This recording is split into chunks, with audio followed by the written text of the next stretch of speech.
En la soledad de las palabras descansa mi cuerpo tenso, entre el dolor y el incienso, hasta que el sol tú me abras, y para enternecer las palabras y andar por el cielo inmenso. Hoy que mis piernas me niegan, me siento contigo al aire, tiro un verso con donaire por si acaso te llega. La dulce tenue espera da a mis pies alas y fuego, y aunque andar hoy no puedo, nadie callará mis versos.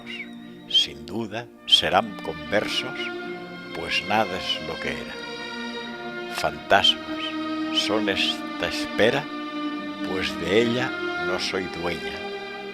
Solo soy esta que sueña dar un paso a la primera. Sin un dolor, sin la espera de la inútil convalecencia.